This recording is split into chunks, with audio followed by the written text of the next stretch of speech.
కోటయ్య దొరా, ఏది ఏమైనా సరే ఆ గోపాలంగాడి అంతు తేల్చాల్సిందే. చెప్పండి దొరా, ఏం చేయమంటారు? అట్లాగే దొరా. నరమానవుడు కూడా తెలవటానికి వీల్లేదు. వెళ్ళండి. ఇంకా సమయానికి నేను వచ్చి విడిపించకపోతే ఏం చేసేదాను? విడిపించలేవనే సందేహం నాకే క్షణంలోనూ రాలేదు. ఆ ఆత్మవిశ్వాసమే మనిషిని బ్రతికిస్తుంది.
బాబు, నా చివరి కోరిక ఒకటి తీరుస్తావా?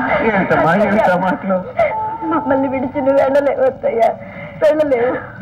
వెళ్ళలేకపోయినా తప్పదమ్మా, పిలుపు వచ్చింది. బాబు, తీరుస్తావా? చెప్పమ్మా.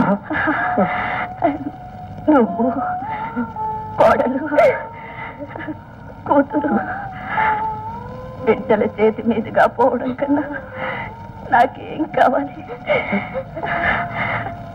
కానీ వాడు వాడు తమ్ముడిని తీసుకురమ్మంటావమ్మా?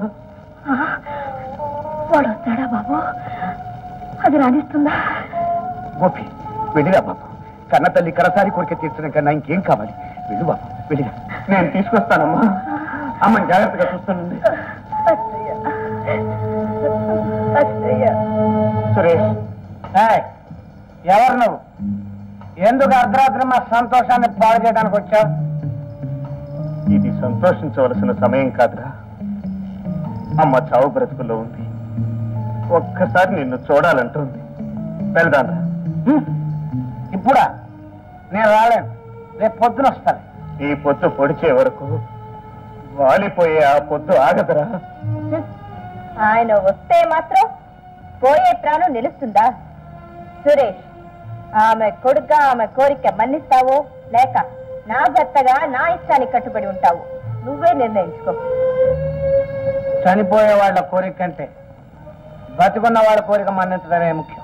సురేష్, ఈ రోజున మీ మనసుల్లో నమ్ముకున్న చీకటి, మీ గుండెల్లో గూడు కట్టుకున్న ద్వేషం శాశ్వతం కావురా. ఒకనాటికి మీ మనసుల్లో వెలుగు నిండుతుంది. మీ గుండెల్లో కూడా ప్రేమ పండుతుంది. మీ తప్పు మీరు తెలుసుకున్న రోజున, పశ్చాత్తాపంతో మీ అణువును దహించుకుపోయే రోజున, గుండెలు పగిలేటట్లు పరిగెత్తినా అమ్మ కనిపించదు. బండలు కరిగేటట్లు ఏడ్చినా ఆమెకు వినిపించదురా. 1000 దేవుళ్లకు మొక్కినా ఆ మాతృమూర్తి నీతో మాట్లాడదురా. కన్నీళ్లతో కడగడానికి కూడా ఆ పుణ్యాత్మరాలి పాదాలు దొరకవు. అన్నయ్య, తమ్ముడు,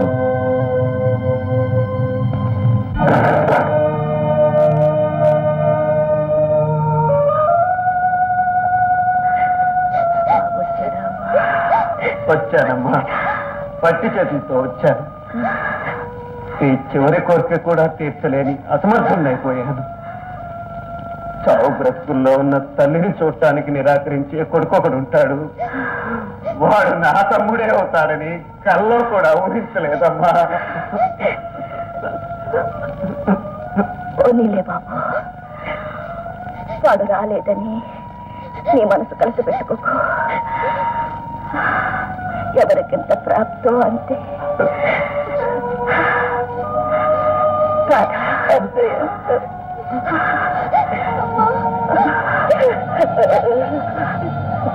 బాబు